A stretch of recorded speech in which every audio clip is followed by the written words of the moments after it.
I press it because I've had a few where I just didn't have the settings right and got all messed up, and so I was like, let's hope I have the settings right.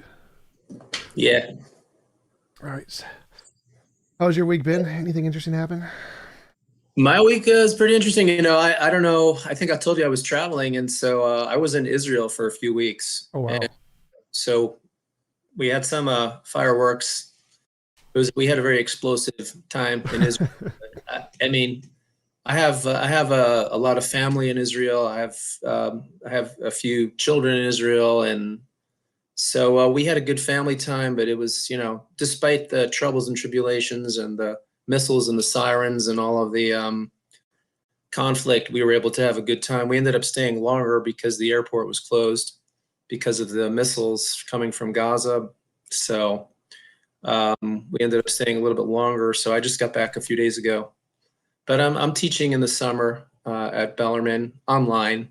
So I started an intro philosophy course this past week. So I've been pretty busy.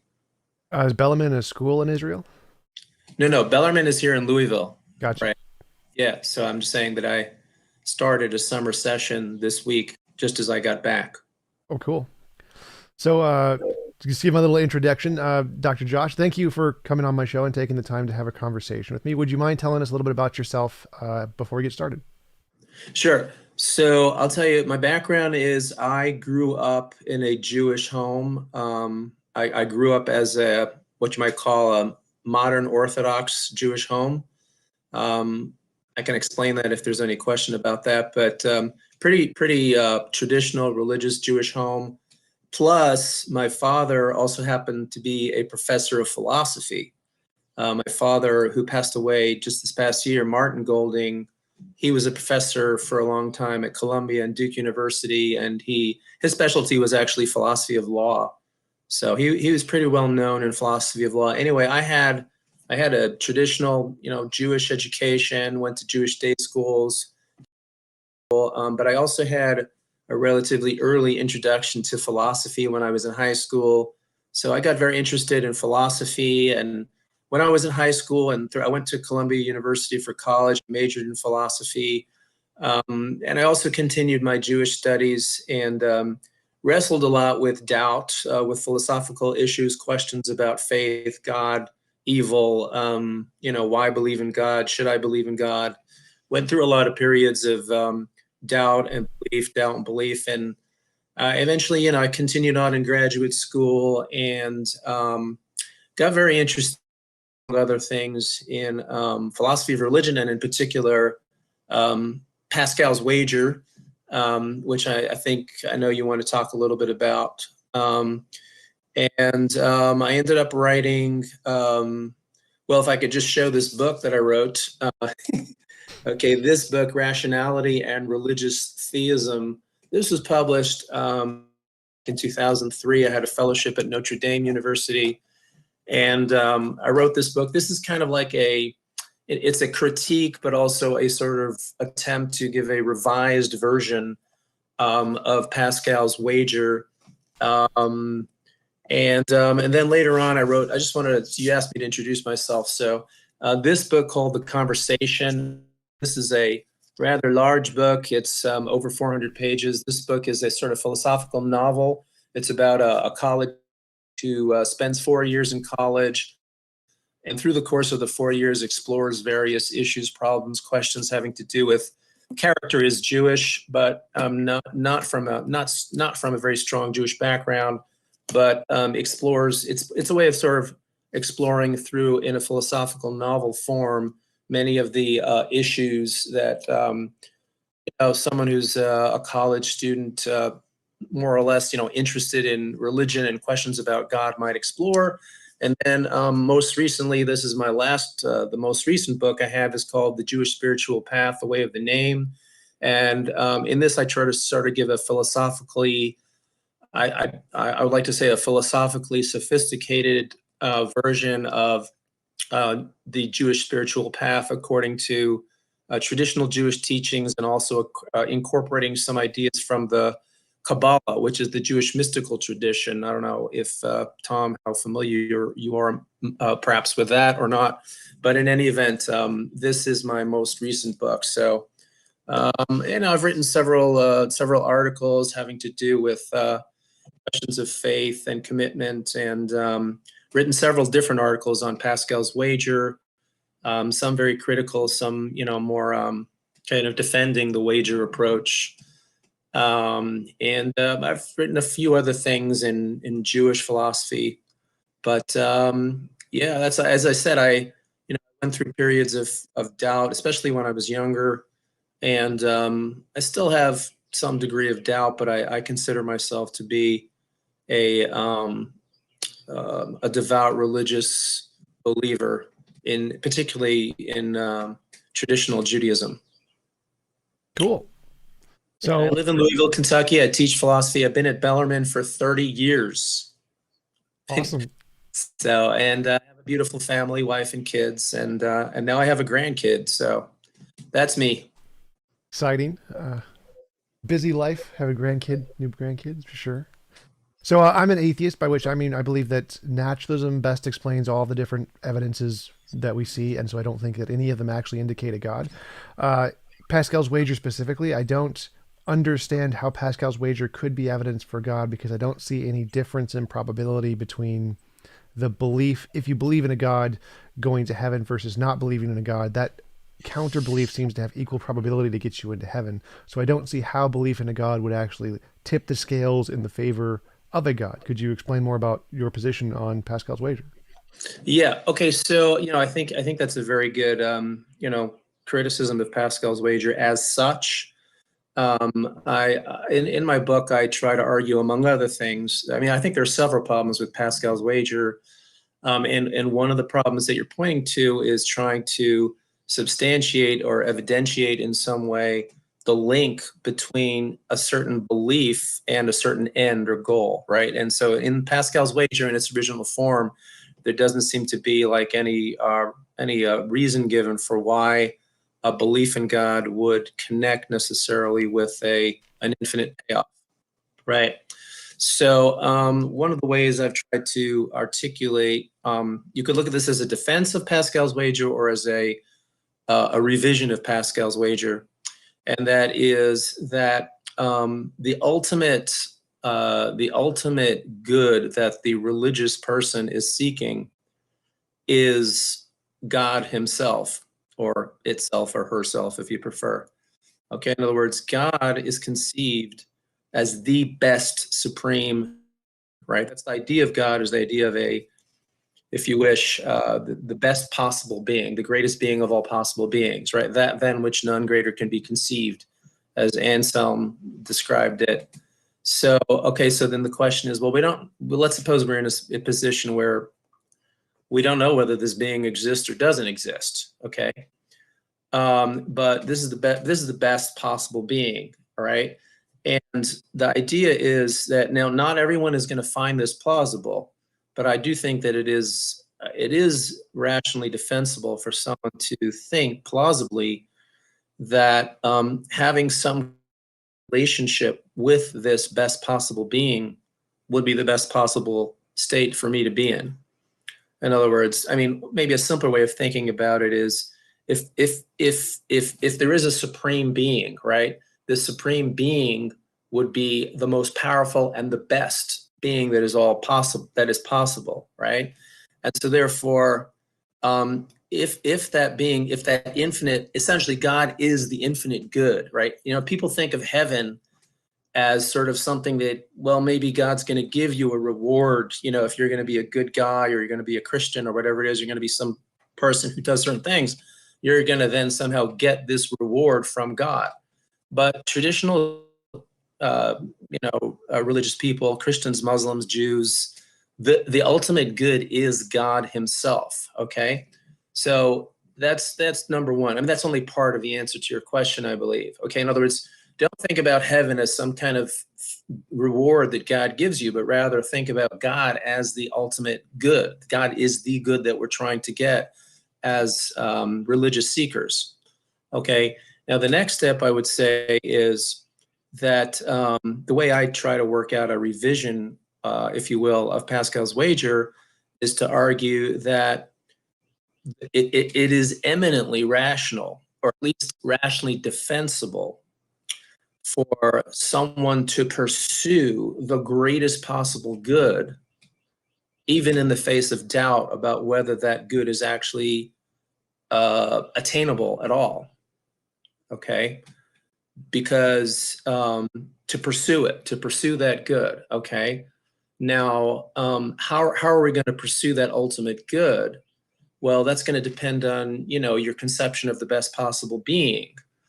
And traditionally, of course, God is conceived as as a being who is both loving and who is a morally, if you will, superior being. I mean, there might be some problems with that.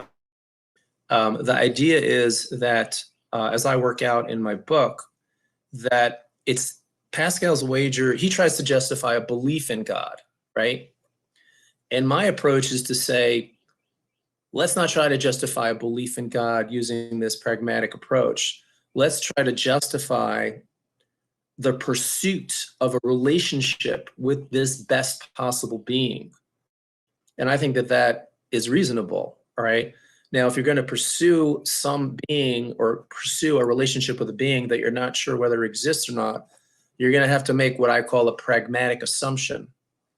Okay, pragmatic assumption is, I think we make pragmatic assumptions all the time in life. We don't necessarily know, or maybe we might have very little confidence that a certain state of affairs is true, but we assume it because there's some kind of great value that we conceive of being at stake if that state of affairs turns out to be true. And it makes sense. It's rational to pursue certain ends if they are understood as very valuable, even in the face of doubt about whether we're. Okay, so now you still might, I'm going on and on too long here. You probably want to jump in here and ask a bunch of questions, but a little more piece to finish this off is that if we conceive of God as a supreme being, and we conceive of God as something like a person, which is what monotheism does, right? Monotheism conceives of God along the line. I mean, as the Bible says, if you don't mind, if I quote the Bible here, that it's just for the sake of, what the concept of God is. God, the human being is created in the image of God, right? So traditional think of God as a being who is in some way like a person.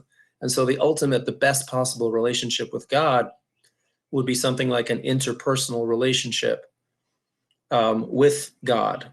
All right. So the bottom line is to sort of summarize what I've been saying is that it may not be rational to believe, just belief alone is not necessarily going to make it more likely that you gain this relationship with God, but it's the pursuit of the relationship with God. I'm going to try to do as a devout person. I'll speak somewhat personally, if you don't mind. I'm going to try to pursue that relationship as hard as I can, even in the face of doubt. And that means meditating. That means engaging in prayer. That means trying to do what I think is the most likely, trying to do those actions that I think are the most likely ones of all available options to get to that end, to get to that goal. And that goal might not take place in this world. It might take place in the next world. Conceivably, I think that someone who engages in the spiritual path is looking for a relationship with God in this world. And people who do that find it incredibly rich and meaningful. And that's already, I think, what I wanted to say was, and maybe I'm saying too much. I should let you talk. But I'll say one more thing and then I'll be quiet and let you speak. That I think ultimately a pragmatic argument needs to be combined with some kind of a spiritual experience argument. I know you've talked maybe about this in some of your other interviews with other professors or other religious folks, thinkers, right? That I think that the pragmatic argument that I'm endorsing ultimately really needs some kind of a experiential element to make it really work. So the pragmatic argument sort of gets you on the path. It makes sense to a relationship with God, even if you're in doubt. And then once you start undergoing a religious path, you find maybe you don't. You know, some people start becoming religious and they don't feel anything. They can't, you know, it doesn't turn them on, if you so to speak. And then they give it up. And in a way, I'd say that, well, you know, that's what they've decided, that makes sense for them. But for someone who pursues the religious path and finds it to be enriching and deep and makes valuable and meaningful, it's a very powerful reason for continuing, even in the face of doubt about, well, maybe God doesn't really exist after all, so I'm wasting my time. So, how would Sorry I've you? gone on for so Oh long. no, it's perfectly fine. So, how would you rephrase, like in a premise conclusion kind of a format, Pascal's wager in what you're trying to argue for? Because it seems like Pascal's wager is saying, here's a reason to believe in a God, even if you have no evidence. Whereas it seems yours is more, here's a reason to do actions that you think would lead to getting the reward in heaven, whether or not there's a, or what you believe a God to be, whether or Right. not you know it. Yeah, I would say that. Yeah, I think you're on the right track there. Understanding it's like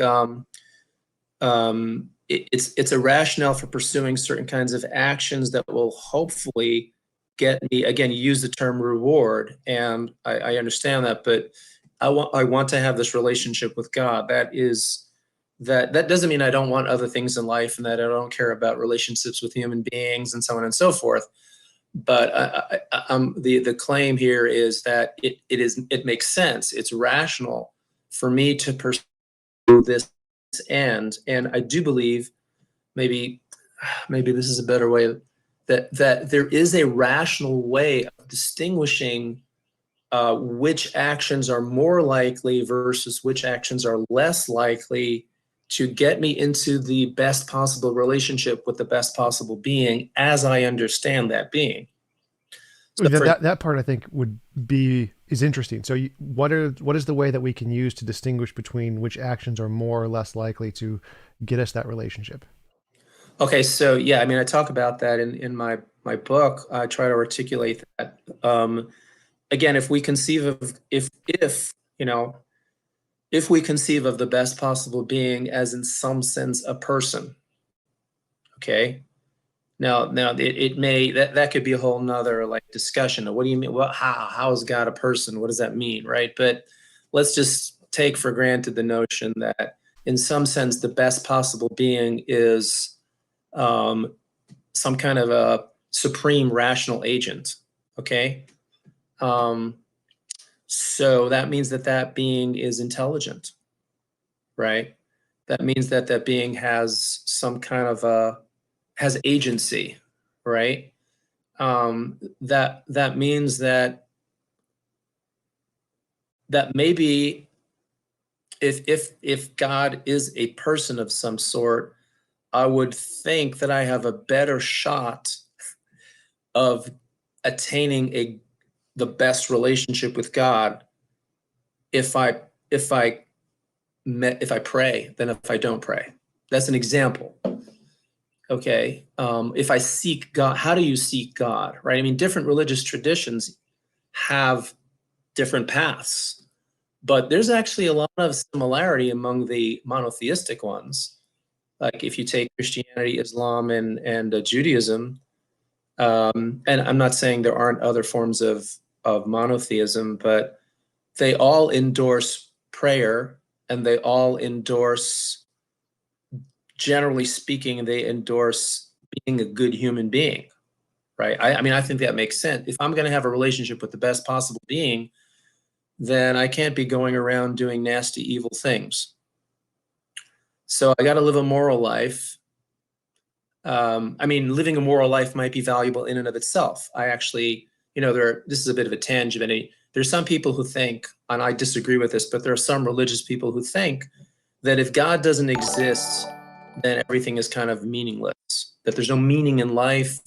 I'm sure you've come across this view, right? Sure. That, that if God doesn't exist, basically, as Dostoevsky said in one of his books, or was a character, if there is no God, then everything is permitted. I don't think that that's true. I think that even if I were to come to the conclusion that God, as I understand, does not exist, I would not say that therefore life becomes meaningless or I just kind of do whatever the hell I want to do. There's no such thing as doing the right thing. I mean, I don't know what your views are about morality and such. If you're a subjectivist or a hedonist, I don't know. Yeah, I'm a moral realist. I have an objective model of morality You also. are. You are. Okay. So good. So then we agree on something there. Um, I think that I think moral objectivism does not depend on the existence of God. However, I think that life is meaningful or can be meaningful, very meaningful, even without a God. I think that if there is a God, then life can be very extraordinarily meaningful. Whereas if there's no God, then that's not available and life can't be quite as meaningful as it would be if there is a God. I'm sorry, I forgot, sort of, I lost the train of thought here about how we got onto that. But Yeah, what yeah, sure. Let basically, me. okay, just going back to the train of thought, I just one more sentence that I think that there is a rational way to determine. So living a moral life, that's what I was saying, being a decent human being, being a good person. Now, I think that if God is a person, one would expect that not only can God hear prayer, but also God can speak, God can communicate. So one would be inclined to look around and see if there's any reports of revelation about what God has said. Now, I know there's a lot of skeptical problems about how do you determine whether a revelation is or is not, really genuinely coming from God. But Judaism is certainly a major candidate, um, especially for someone who's brought up as a religious Jew, or someone who is a Jewish person. There's a very strong candidate out there for if God has revealed Himself, this this looks like it might be a good candidate for what that would look like. Now, that doesn't prove that it's true. It doesn't even prove that it's more likely than not likely to be true. But if I'm looking for a relationship with the best possible being, and I conceive of God as a person and intelligent and capable of in some way communicating in words, well, we've been around here for, I don't know how many years, human beings. Um, one would think that by now God would have, if God does exist, God would have communicated with somebody. And well, there's a tradition of revelation. So to me, that's a candidate. Now, I might be wrong. Maybe Christianity is another candidate. Islam's another candidate. Maybe none of them are right. But so to speak, going back to Pascal's wager a little bit, is I'm going to bet on the best horse that I can find. Yeah, so we just got a super chat from Raw Nakedness. Isn't your definition of good a tautology there? So it seems like this is the same direction I was going to be going in, is that Okay. if you have a preconception about what you assume God to be like, well, then obviously you should do the things that you think would be like that God. So, like, if I thought God was nature, I should take care of nature. If I thought God was a potato, I should do potato farming. Right. So, doesn't the Do fact you think do you think the best possible being is a potato? I think that it's equally as likely as our definition that Christians use that God is a maximally great being. I think that that definition is arbitrary. I think that when Okay. I think of what a maximally great being would be in my worldview, it would be like a quantum field or something. I think that the fundamental nature of reality is a quantum field, and that is what is. That's the best possible being that you can conceive of, or that's the best possible being that you think actually exists? I think that's the most fundamental thing that exists. I think best and greatness are Mhm. arbitrary concepts made up by humans. I don't think there's like an actual So you do measure. sound like you're a subjectivist or a relativist. I thought you were an objectivist. For greatness, yes. For greatness, I think it's like chairness or Bachness or something, just some made up human concept. I obviously think there's a moral goodness to the world, but I think that would be a law of nature like gravity or any other law of nature. I don't think there is some actual greatness property that exists in things. Like, I don't think we can measure the greatness between my chair and my guitar. Well, I mean, I'm tempted to respond to that in two very different ways, and there wouldn't be enough time to articulate both of them completely. But let me just trot out a couple of different possibilities. I mean, one way of discuss this a little bit in my book, that there are those who think that there's no rational way to establish, no non-arbitrary rational way to establish that a certain way of thinking about the best being is the right one. Isn't that in effect kind of what you're saying? That there's no that it's arbitrary if we were to sit here and try to argue about which is the best possible being, and you said the best possible being is a potato, and I said the best possible being is a creature that has will and intent and intelligence. There's no way of rationally determining who's right. Is that what? Yeah. Yes, partially, but Okay. So I'm going a little bit deeper than that. I'm saying that okay. not just that we can't determine who's right, but that we can't determine that greatness itself is a property that exists. So, like if I said, like, what is the comfiest chair? Like that isn't a property in the universe that exists independent of human minds. It's just something humans made up. So Mm-hmm. first you'd have to establish that this greatness property is a real thing in reality, like spin or mass or charge or momentum. And then you would have to say, even if we could prove that it was real, then you would also need a way to demonstrate that one is more likely, more one definition is more likely to be true than another. But I mean, I guess, like I said, I was trying to say there's two ways I would try to respond to that. Is to try to articulate a defense of what I would call an objectivist perspective on what would make one being better than another being. Okay. Um, so, for example, I would say that if I'm comparing two beings and I'm trying to think about which one is a better being than the other being, um, then I would argue that an infinite, eternal, everlasting, necessary being is a better being than one that is contingent and mortal and finite.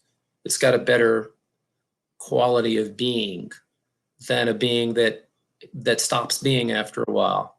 Well, what do you mean by quality of being there? Because from my perspective, I think that being's better. In my opinion, that would be better to be that Okay. being. Well, mm-hmm. But my opinion isn't a quality of the universe. It's not like there's Well, mass that I can determine that or, exists independently of my opinion there. It's just my opinion. So obviously I would agree with you. I think I would prefer to be this kind of ultimate being, but that doesn't mean that that beingness itself is a thing that exists. I guess I don't think that that really matters to the argument then. I guess that flips me over to my other approach was to say, let's just be subjectivists, or maybe that's not the right term for your view about this, but if I think, let's suppose I just happen to think that, let me try to this. If I, let's suppose I happen to think that human beings are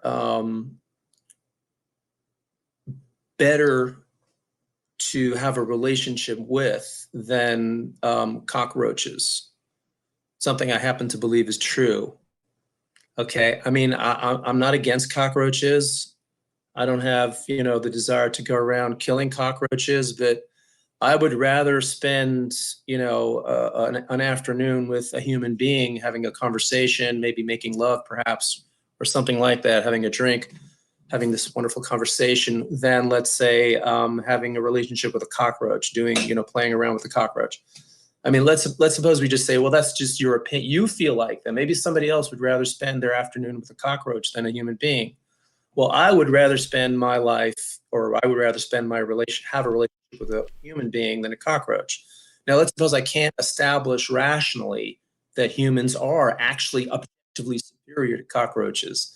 I actually think there is a way of doing that, but I'm not going to try to do that now, because I think that's hard to do and very complicated. But okay, let's suppose I'm just I'm such subjectivist about thinking that I'd rather have a relationship with a cockroach than a I'm sorry, backwards. Relationship with a human being than a cockroach.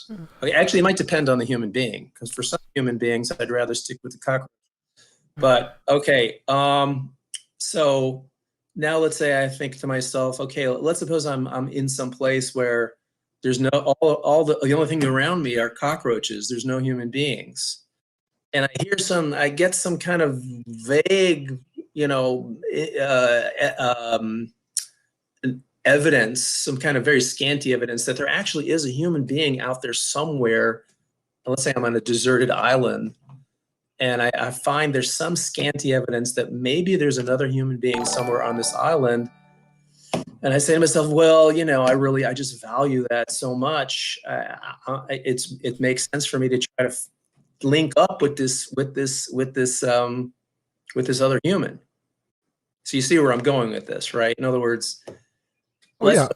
I agree that, you know, you want to say that greatness is not an objective property, or you want to say it's subjective. It doesn't matter to the argument, because for me, now again, there's a value, you know, any pragmatic argument, there's some kind of a belief or a conception of being valuable.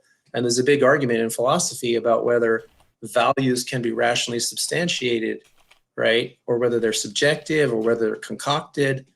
But what difference does it make to the argument that it's still, if I conceive of this value as if I conceive of a certain being as having what I would think is a great value, and having a relationship with that being as having a very supreme value for me, then it makes sense for me to pursue it, even in the face of doubt about whether it exists. Oh, absolutely. I'm totally fine with the logic there, but the logic there seems to be Mhm. kind of self-referential, a little bit circular. Like if all there were around me were humans, and I thought that a superior relationship would be with cockroaches, which is actually a thing. So people with autism, Asperger's syndrome, which I have special interests, and they value certain particular activities more than relationships with humans. So for that Okay. person, they can say, well, Yeah. I think that a relationship with cockroaches would be better than with humans, and I don't know of any cockroaches, but I believe they're out there. For that person, it would be Yes. rational Yeah. to take the actions to be like a cockroach. In the same way, for you, it would be rational to take the actions to believe in a God. So it seems like the argument is simply saying it's rational for you to do what you believe makes you happy, or will make you, or lead to the reward of some kind, the positive outcome.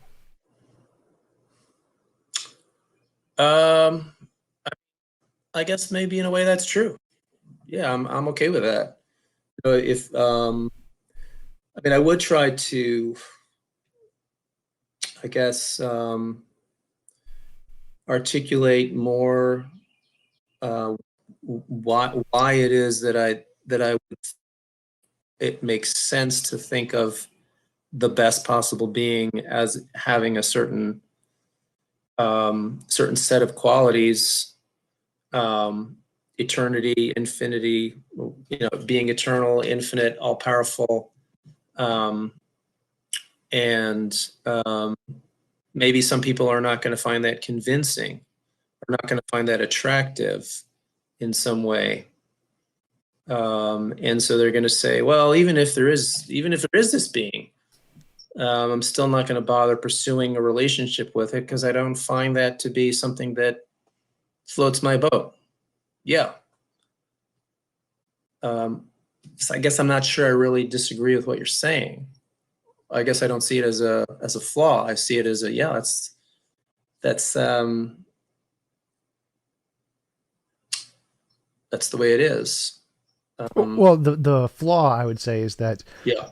because it's self-referential, it's essentially saying it's rational for you to do what you already believe, regardless of whether or not the truth of what you actually believe is taken into account. So, like, if I, Well, okay. Yeah. I'm sorry. I'm interrupting. Go oh, no, ahead. that's fine. So yeah, the point is that in any circular argument, the same circular argument can be applied to any perspective or worldview, and say it's justified based off whatever you happen to insert noun into that worldview. Okay, I guess I think that's a little bit unfair to the argument. I mean, you know, there are some people who would say that all arguments ultimately ultimately in some way are circular, especially if they're about such, you know, profound things. It's hard to in a way when you're trying to justify a worldview, how do you justify a worldview without in some way coming around to using premises from the worldview itself? Um, But I think that I guess what I would want to say is, I think that there are a lot of people out there, and you may not be one of them, but I think there are a lot of people out there who do conceive of God as monotheism does, and who do conceive of a certain kind of relationship with that God as being an ultimately like supreme best possible state, but they don't put the steps together, and therefore they end up saying is, well, but I don't think there's evidence for that kind of God, so therefore I'm giving it up.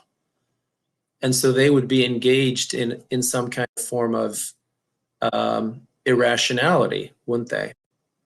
According to me, anyway. Uh, I think that ultimate commitments, our ultimate values, you might say, are ultimately very, very hard to justify for anyone. So I guess I'm not seeing the I'm not seeing either. I'm not seeing the circularity, or I'm not seeing why that particular circularity is pernicious. Yeah, you can make the argument that any philosophical, just deductive argument would be circular in some sense. But I think this one is more of the viciously circular type because it's just saying essentially that you're justified in acting upon the things you already believe. But it doesn't give a justification for if your beliefs happen to be true or not. So I think that in order to make it a non viciously circular argument, you need to say it's justified or rational to act on your beliefs if those beliefs you have some reason to believe they correspond to reality. Like, for example, if I just came up with the belief the cockroach God is real, and I just like, or I shook a magic 8-ball, like a dice or whatever, and it just came up with the idea the cockroach God is real, even if I believed that, and because I believed it, it would therefore be rational to act in accordance with my beliefs, that doesn't mean the belief itself is rational. So I think that for it to be rational to act on the beliefs, you would first have to demonstrate the belief itself is rational, because if you came to that belief from an irrational or unjustified way, then even though logically you could say that because you believe this, it may be rational to follow the tenets of the beliefs, it Yeah, would be irrational because you came to those beliefs themselves in an irrational way. right. Well, I guess what you're, in a way, what you're asking for is for me to try to go back to that other approach that I tried to articulate first, which I think is harder to do. I grant that there is some way of that the conception of that there is a rational way to determine what a best possible being would be like. That's not an arbitrary endeavor or process. Oh yeah, that's definitely a part of it. But the my question here is that it seems all your argument is doing is it's taking the beliefs you already hold and then just saying it's rational to act in accordance with those beliefs. Whereas I would think that is a conditional statement. It's only rational to act in accordance with these beliefs if those beliefs have some kind of justification. Whereas your argument doesn't seem to add that caveat. It just says it is always rational to act in accordance with your beliefs without any consideration to the previous acquiring of those beliefs. And so it seems because your argument only considers the rationality to act in accordance with your beliefs, that seems to be viciously circular because if you came to those beliefs in an irrational way, your argument still holds. I guess I think that the beliefs upon which this argument depend are rationally defensible. They may not be beliefs that I could, um, give a rationally knockdown, drag out argument for. I think it is rational to think that a generally speaking, that a person is better than a non-person as a being. Right. I'm that's Maybe you disagree with I that. just want to jump in for a minute. So, I'm totally fine with that, but my so what? objection to your argument Yeah, is that if someone had an irrational belief, could they right. use your argument to justify in acting in accordance with their irrational belief? And it seems like from the definition you gave, like yes, they could, because the only part of your argument is that it's rational to act in accordance with your beliefs. And since that is the full structure of your argument and it doesn't include any caveat about whether or not it requires the beliefs themselves to be rational, then someone with an Well, irrational belief mhm. could use your argument to justify their irrational behavior. And that, I think, is the problem with your argument, that it seems to me, because it's circular. Okay, I guess what my I didn't think that my argument was saying that it's rational to engage in whatever your belief system endorses or something like that. The structure of the argument is that if you have a certain conception of God and a certain conception of what a good relationship with God would look like, that I mean, I talk about this in the book. So I mean, maybe this would address part of the problem. I try to articulate the notion that a certain conception of God is rationally plausible. That doesn't mean everyone's going to agree with it. Okay. A certain conception of a good relationship with God makes sense. It's rationally plausible. It doesn't mean everyone's going to agree with it. And given those conceptions about what would be a supremely valuable supreme being and what would be the best possible relationship with that being, okay, then then you also need to substantiate in some way that certain ways of acting, certain sets of actions are going to be more plausibly connected with the attainment of that relationship with God, right? So someone might have uh, false beliefs, or even from their own point of view, they might have mistaken beliefs about what they think is the route or the path to a relationship with God. I mean, someone might conceivably think that running around the block 17 times every day is going to maximize their relationship with the best possible being. Someone might think that, and then the question would be, why do you think that? Or so I think that um, they're critiquing what is your religious path. I think that that is path toward the best possible being. How do you think about the best possible being? I think that those are conversations that people can have that are that are not arbitrary. So Uh, there would be a caveat in your argument that it says it's rational to act in accordance with your beliefs about God if your beliefs about God something. There's something about them that has to, some criteria it has to meet. And if it meets this criteria, then it's rational to act in accordance with your right. beliefs. For example, I mean, I think that there are some ways of thinking about God that might be incoherent, like literally incoherent, like inconsistent and God is a unformed. square circle. You're right. Right. So we don't, if God is a square circle, we don't want to bother with pursuing a relationship with God because that's not going to happen. Um, Well, but is your only criterion that it doesn't entail a logical contradiction? Because um, no, I mean, I think that, like I said before, that I think that there are, uh, I think that there are rational ways of trying to support one way of thinking about God versus another way. I think that an infinite, eternal being who is independent and necessary, I think I think it's rational to say that that being would be a better being than a contingent and mortal one. Better being has a better level. We've talked about this before, and I went in the other direction of trying to accept your sort of subjectivist approach. Oh, I think it's subjectivist. Maybe that's maybe you're saying no, that's not going to work. yeah, but that's totally correct. Mhm. So I would take a subjectivist approach to the greatness property, not the moral property. The morality, I think, is fine, but greatness, I think, is not. Greatness, I think, is purely subjective, made up by humans. So I'd say that any Mm. definition of greatness would be like the definition of the comfiest chair. Like, I think it needs to have a leg rest. I think it needs to have four legs. I think it Mhm. needs to be made of leather or suede. It's just a subjectivist approach. So it seems like Right. any particular person's definition of greatness is essentially just made up by them. I think this is the Okay. greatest Well, I possible think being. yeah. I mean, if you want to pursue that a little bit, I mean, my argument there would be that we have to think about what would make one being a better being than another being, not what would make one entity, more comfy than another. Well, doesn't that beg the question? Because we're asking, what is it that makes something better? What is the betterness quality itself? Asking, We well, have to what is think the about, better? well, we have to think about being itself, right? Sure, but I'm asking, like, what is betterness? Is betterness a real thing, or is betterness a human made up concept? And asking, well, which being is better? Well, you're already including better in your argument. Like, we want to know, why should we think betterness is a real thing first?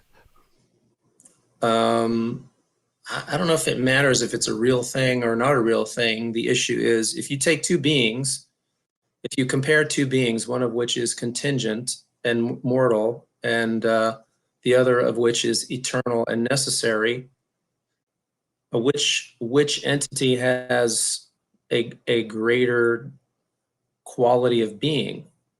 The one that has being but then stops being basically has a defect in its being because it stops. Well, to me, it seems like you've said there is this better quality of being property, which I'm just call this the greatness property. Yeah, And this greatness property exists. This one being has less of it than this other being. This is a real thing that exists in reality. It's not just it's like mass or energy or momentum. One has more than the other. It's a real thing as opposed to comfiness. Comfiness is not a real thing. The chair, it's not like the chair doesn't have the comfiness property anywhere in it. It's something we've made up. So well, I mean, okay, I'm sorry. I mean, it one chair is more comfy to you than another. That's right. real. Sure. That's real. But if we want to say that there is some property in reality that the greater Uh-huh. being exists in some sense because it's greater, then the greater property has to be instantiated not by my opinion, because obviously if I just imagine Yeah. something that's greater, it's not going to exist because of my imagination, but it has to exist because there's this quality of greatness in the universe that makes it exist. And if it's just a human made up concept, then there wouldn't be a reason to infer that because we define something as greater, that it therefore exists. Hmm. Yeah. Well, again, I'm not sure that that matters to the argument. Um, I think that what I'm trying to say is that there is a rational of distinguishing between one the between what makes one being a better being insofar as it is a being. I mean, we can talk about things being heavier than others, or I guess, or things being longer than others, or things being bigger than others. Presumably, you would agree that is that a real quality for you? That Sure, one thing bigger is like bigger, size, mass, space, those are bigger all real size mass, properties. Sure. right? Okay, so if one being is eternal or necessary, independent, and I would add, by the way, free, because I think freedom is also something that makes a being a better being than a being that is not free. So for me, whether you call whether you say that being greater is really in the world or is really in your mind, the fact is that a being that's eternal, necessary, and free is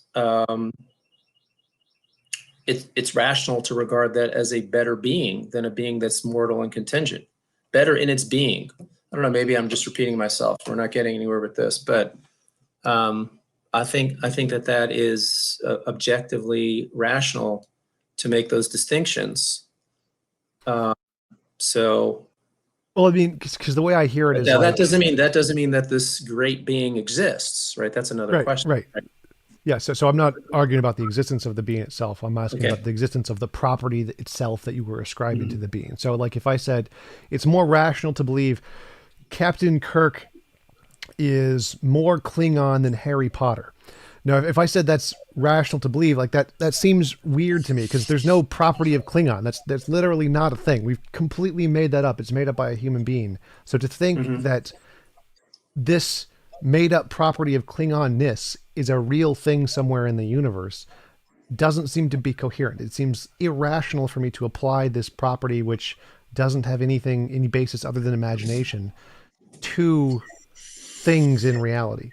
It seems like until we can demonstrate there is such a property, then we can't just ascribe it to things and say it's rational to believe that this thing has this property.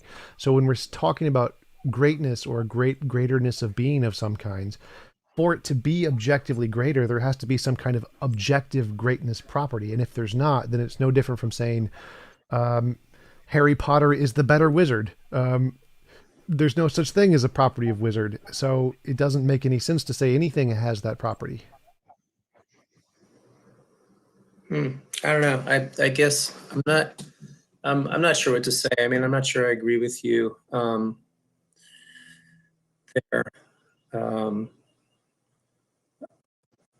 that it wouldn't make sense in some way to say that. Well, yeah, I mean, we know that Harry Potter and these other figures, the Klingons, they're fictional characters, which brings up a whole nother, I think, Right. We can like say you are the topic. better wizard. You are the better wizard than me, or you are Mhm. more Klingon than me. The properties of Klingon and wizard, as they are made up properties, doesn't seem to be rational to hold the position that you are a better Klingon or a better wizard than me, because we don't actually have any way to establish those are real properties. So it seems irrational to conclude you are a better Klingon because we haven't shown. There's no rational reason to conclude Klingonness is real. Hmm. I don't know. I'd have to think about that. That's fine. So we had a super chat from Dustin. He asks, "Would a Yes. perfect being create imperfect beings like humans, and would that contradict his perfectness?" Okay. I mean, that's a good theological question. That I think the traditional monotheists would say that a perfect being. I mean, I think that traditional monotheistic theology would say that God is perfect, right? So God cannot even. There's certain things God can't do, right? I mean, there's a debate about that, but most Western theologians would agree that there are certain things that God can't do. And one of the things God can't do is create a being that is just like himself. God is necessary and eternal, and in that sense, that's part of God's perfection. And so, therefore, unfortunately, God is bound by His own perfection. He can't create anything other than something that is in some way imperfect. But rather than create nothing at all, He can create things that are imperfect. And I think traditional, Judaism, Christianity, Islam to some degree, I think the picture is that, well, this perfect being creates a world which is imperfect, and the goal is that, among other things, human beings are here to elevate the world and bring the world to the best possible state that it can be. So it's going to be as perfect as it can be. Traditional Judaism says that there will come a day when the world has reached a sort of more complete, full state, but it's still not going to be identical with God Himself. I guess that makes sense. Yeah. So like, God, if God Himself is perfect and He's just giving properties to other things that aren't Him, He's just some combination of other things. I guess that would make sense if you define God as perfect and He's not making Himself. Everything is then therefore imperfect. Right? It would seem so. Yeah. So my last question was, Sure. if I said, "Is it rational for me to believe you are more Klingon than I am?" And the answer would seem to be no. In order for it to be rational to believe that, we would first need to show Klingonness is a real thing. And so it seems to me the same kind of rationality would apply to believing God is the greatest possible being. Like, even if we grant God existed, to say God is greater than my chair or something, it would be equally as irrational to say God is the better Klingon than my chair, because Klingonness is a made up human property, as to say God is a greater being than my chair, unless we can show this greatness thing as a real property of some kind, unlike the Klingonness. Or would you disagree? Yeah, I guess I am disagreeing about. I'm not sure about the Klingon example, but I'm more confident about what I want to say about the notion that some beings are better beings than others. I think that human beings are better beings than, I don't want to pick on cockroaches again, chairs, trees. I think trees are wonderful, but I think humans are better. I think they're um, intrinsically better as beings because their level of being, so to speak, is. I mean, there's a whole tradition of perfect being theology in Western theology and philosophy, and I guess you don't agree with it, or many people don't agree with it, and I guess I do.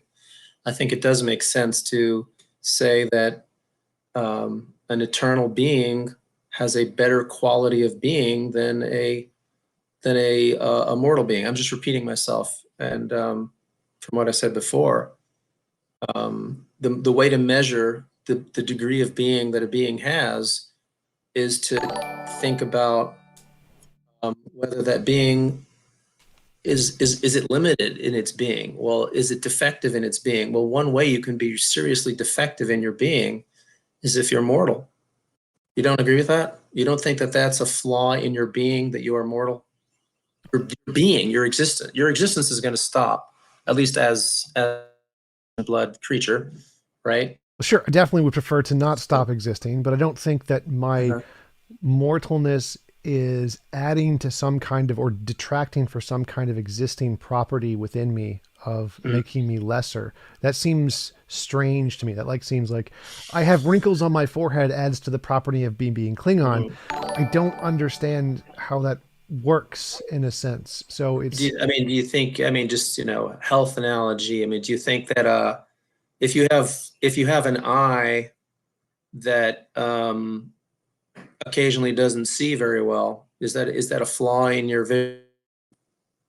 sure, yeah, because vision we can measure vision as a real thing. That's definitely a property, and it can definitely be influenced by physical harm for sure. So it's fair to say that someone who's blind has a defect in their vision relative to someone who is not blind, or someone who's partially blind. It's a Sure. Well, I'm not sure if that would count as a defect because then I can think of animals like octopuses or whatever who can see Yeah. extra visions of light. I don't think that we have a Mhm. defect in our vision because we don't have that. I definitely we have Okay. less vision, but I don't think it's a Mhm. defect. Hmm. Well, I mean, to me, it seems. Oh, he froze.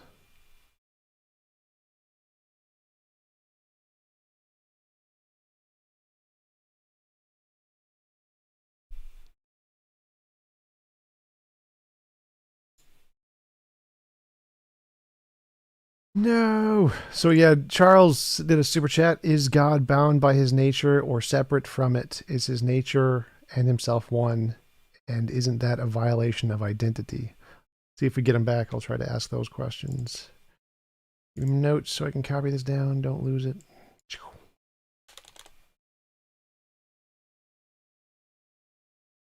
And then where was the other one? Why does Pat keep spamming? Can somebody mute Pat?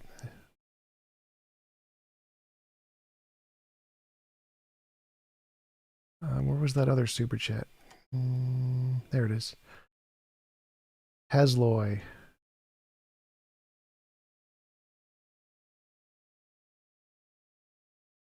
Who decides what is perfect? If it's God, we only have his word for it. Why believe him? What if perfect is no thing at all? Exactly. Exactly, Halzoy. That is exactly the correct point.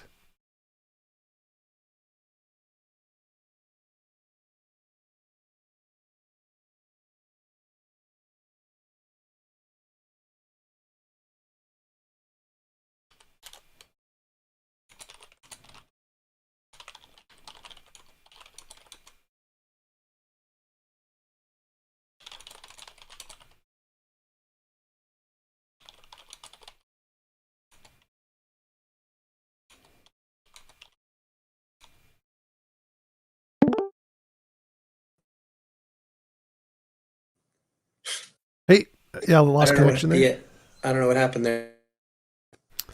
Yeah, it seems. I think you lost connection a little bit. It happens. But But why that happened? We had a couple super chats come in for you while you Okay. were away. So Charles asked, "Is God bound by His nature or separate from it? Are His nature and Himself one? And isn't that a violation of identity?" Is God bound by his nature? I mean, I would say, in some sense, God is bound by his own nature. Yeah, I agree with that. What was the second question?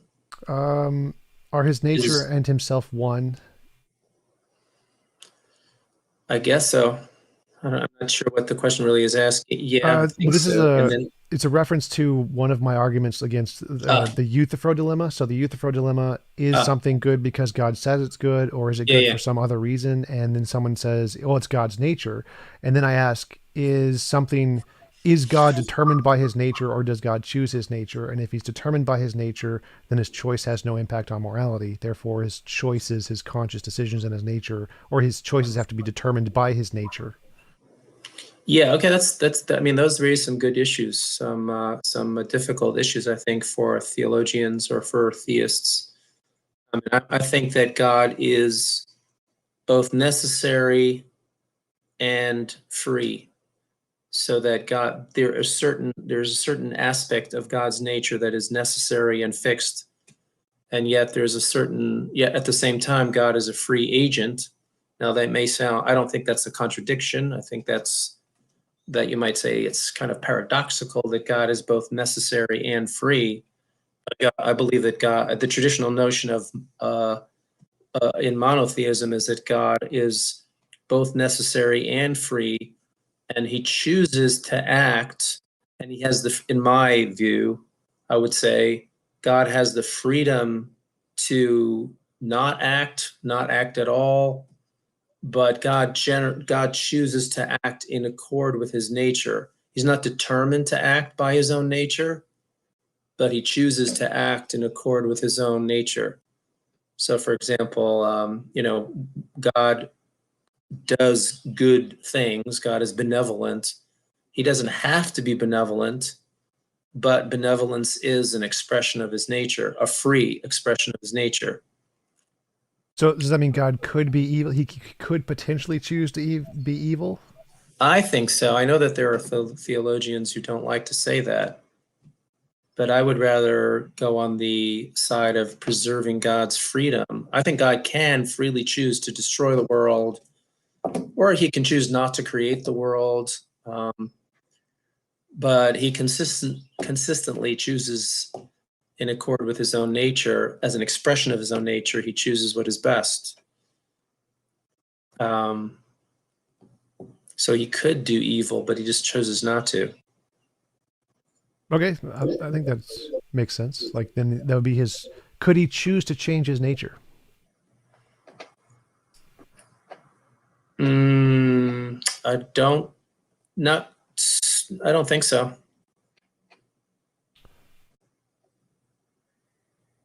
Is that a contradiction with his freedom, his total freedom? Well, his freedom is limited. I think theists have to accept that. He can't do whatever the hell. I mean, he can't create round squares. He can't commit suicide completely. I say completely because of my Christian friends who, in some way, think that somehow God died. I don't know. I'm not a Christian, so I'm not going to try to. And I'm sorry if I seem to be flippant about that. But when we speak about God being born and dying, and so that's you'd have to ask a Christian about how to understand that. But I don't think God can destroy himself. I don't think he wants to destroy himself. If I were God, I wouldn't want to. But I don't think he can, even if he wanted to. That's an interesting position. I have not thought about that before. Definitely have to ask some more theists about their position. Can God destroy himself if he wanted to? That's an interesting topic. So another super chat came in from Halzoy. On being perfect, who decides what is perfect? If it's God, we only have His word for it. Why believe Him? If perfect is nothing at all? Well, that reminds me a little bit of our conversation we just had a few minutes ago. I mean, I do think that there is a rational non-arbitrary way, at least as far as I'm concerned, to distinguish between what are the, one way of speaking about it is saying what are the God traits? What kind of traits? What are the, if you had to make a list of traits or properties that you think a perfect being would have, what would get on that list? And is there any way of only supporting one list as another list? Right. That's, I think we've spent some time talking about that. Yeah, And yeah. I actually wanted to. Could you give me that methodology? Like, for me, it just seems like the methodology you talked about is which would you imagine is greater. But is there like a more rigorous definition of what the methodology is to establish which criteria would fit this definition? I mean, I tried to articulate it. It seems like you either disagree or find some flaw, and I respect your opinion on it. It's you have to think about being. We're talking about, if we were to compare two things, two objects in terms of um, which one is the better ashtray or which one is the better comfy chair. Then if that was our standard, then we would say, okay, well, the thing that has some solidity to it is going to be the better ashtray than the thing that just is made out of, you know, paper, right? So the question should be, when we're thinking about God or a perfect being, we have to reflect on being itself. And I think when we do that, we can make rational judgments about what makes one being have a better degree of being than another being. God, I think going back to your questioner's question, um, yeah, it's not just God telling us this is the best, this is right, this is the best, and that's why we think it's the best. There is some rational, objective way of determining, maybe not completely. I think that as a religious believer and as someone who believes in the Torah and the divine revelation, there are certain things that God knows about what is best that we don't know. Okay, but in terms of our conception of what makes one being a better being than another being, I think that, like I said, eternality, freedom, uh, those would be on my list, and I don't think that that's arbitrary. Those would be on my God make God property list. So to use an example, like why would freedom be greater? Like if we compared karma Yeah. or just a field or a quantum field or a karma field of some kind that isn't conscious and said that's the greatest possible being, why would having freedom make one greater? Because I think, yeah, that's a good question. I think that the reason I think that freedom is a good making trait, so to speak. That's your question, right? Yeah. Okay. Um, I think that, well, part of it has to do with, I think that power, we haven't used that word yet, but I think that a creature, an entity that has power is a better being than an entity that lacks power, all things being equal, because I think that power is an expression of being. If you, that might be hard to articulate or explain. I think that power is an expression of being. What do you mean by power here? So like my Mhm. model is a quantum field has enough energy to create the universe and everything in it. That seems like power. So I think the power in Right. all of these would be the same. Oh, I think he froze again. Damn it.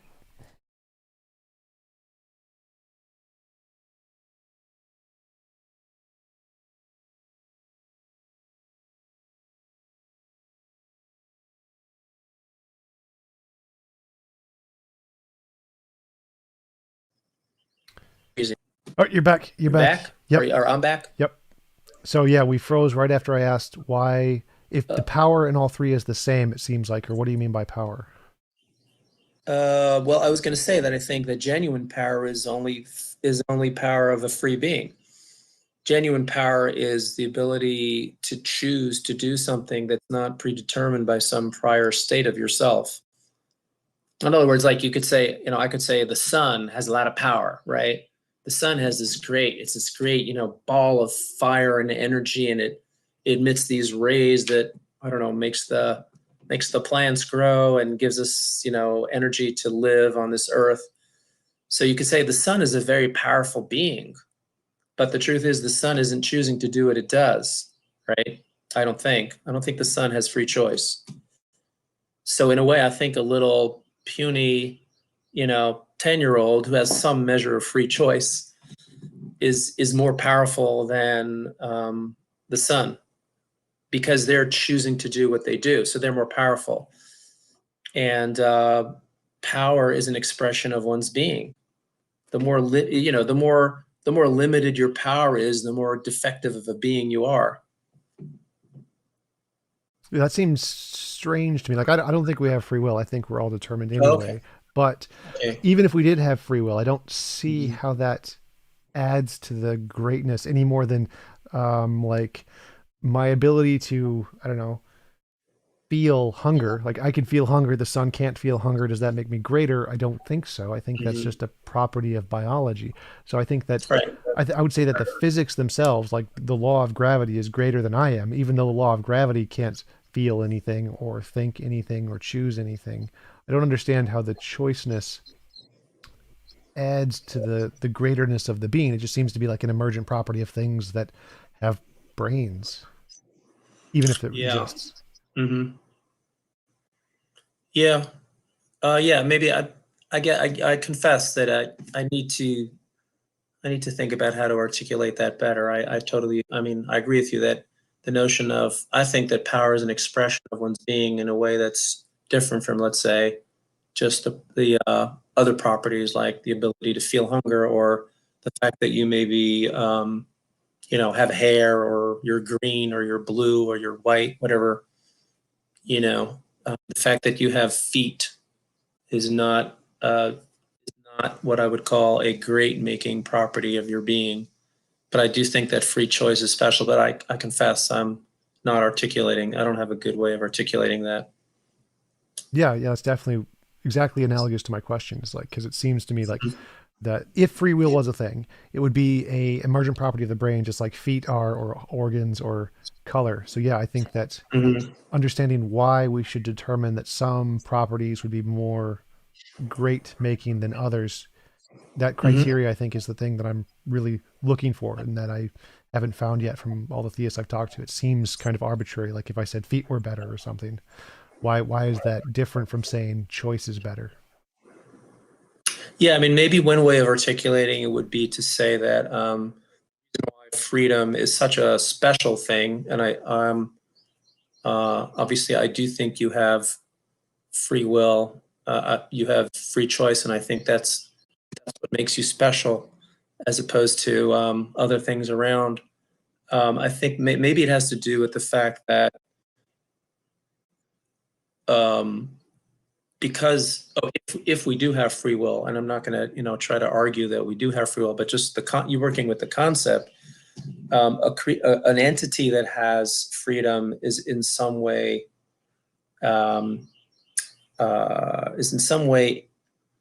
I don't know if this would apply to God actually. So, but just thinking about human beings, we have some kind of an ability to create, right? True creative power is only if we are free, right? I mean, does that make sense to you? I guess I'm just using another word, creation. So you're going to ask me to explain what's going on with creativity, but creative power means the ability to genuinely bring something into being that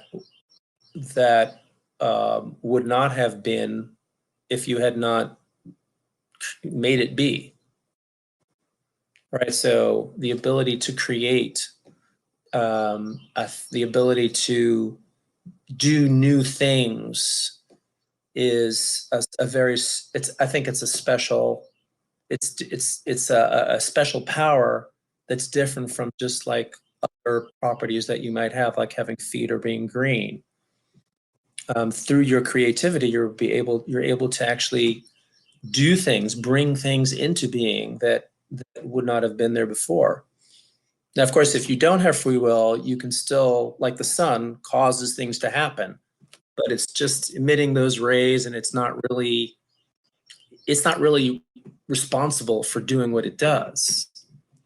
So I guess maybe it's tied to responsibility, that which of course freedom traditionally responsibility goes hand in hand with freedom. If you're not a free being, then you're not really responsible for your actions, right? Um, but I confess I'm thinking out loud a bit here, about why I think that freedom is a very special power that makes genuine power is only genuine power if it's free, and that is what makes humans special and um, in comparison to other things around. And I think that God, who has a higher level of freedom, is greater in his being because he has freedom. But I confess, I'm thinking out loud here. I don't have this worked out as well as I would like. Yeah, for sure. So my question is, or my thought process is that if there's something fundamental to reality, does there can be things that emerge from different combinations of what that fundamental thing is, like a quantum field, and that quantum field could produce consciousness or freedom or uh, justice or reliability or all of those different things, but none of those things seem to be entailed in the quantum field. Uh, so even if we have this new property that we're adding to humans or whatever, I don't see any contradiction with saying it's just an emergent thing, and that while it's good, I grant that it's good to have these things. It doesn't seem to follow to infer that this new property that we have that's really nice would be something within the quantum field necessarily, or make the quantum field better to have this thing. Mm-hmm.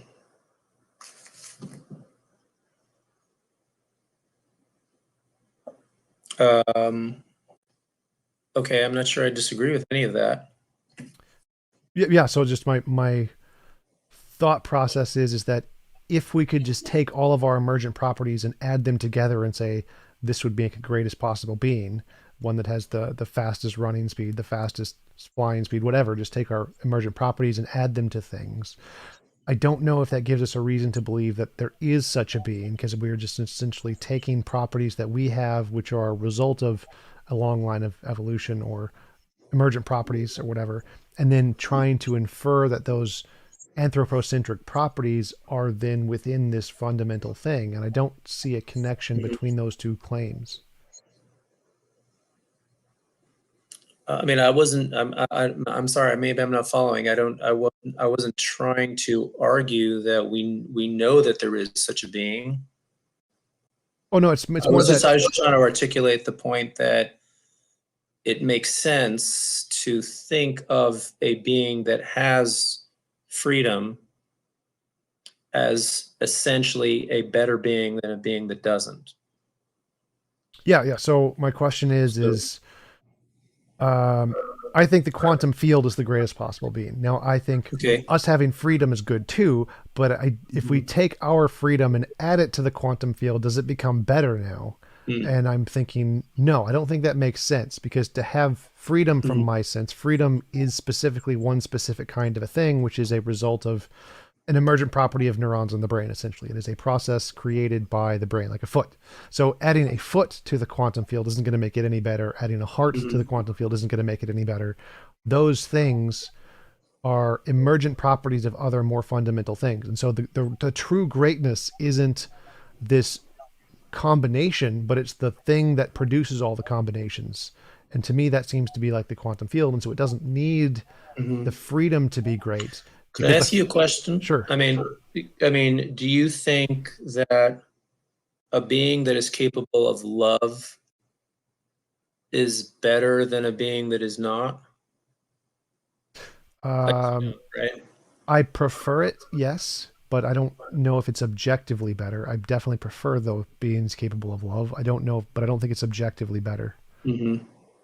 Would you prefer to be, if you could, would you prefer to be in a relationship, a loving relationship with Sure.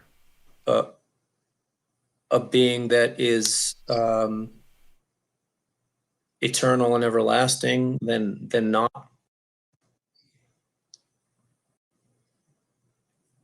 Hmm. Maybe, especially like if I was eternal and everlasting, then absolutely, because I wouldn't want my loved one to die. Hmm. But supposing we both had the same lifespan, um, then I don't know. Like I definitely prefer if we were both everlasting. I don't know if Hmm. I'm not everlasting, would it make a difference to be in a relationship with someone who's everlasting versus a relationship with someone who's not everlasting? Like I don't know if there's any functional difference between being loving who's someone who can live for 10,000 years versus infinity. I don't know if there's a preference there other than the fact I don't want them to die. Hmm. I see. Hmm. Well, I don't know, something to think about. We had One, another super yeah. chat. Oh, yes. So Phaon asks, wouldn't the more complex attributes of being allow an entity to encounter more suffering along with pleasure? Hmm. Say that again, please. Wouldn't the more complex attributes of being allow an entity to encounter more suffering along with pleasure? So like it seems like one of the benefits of or one of the great in making properties is its ability to suffer or its ability to do things like lying maybe. And so if it's a truly great being, it would have the ability to suffer and to lie or something like that. And since God is perfect and he can't lie, then God isn't the greatest being, something like that, or suffer.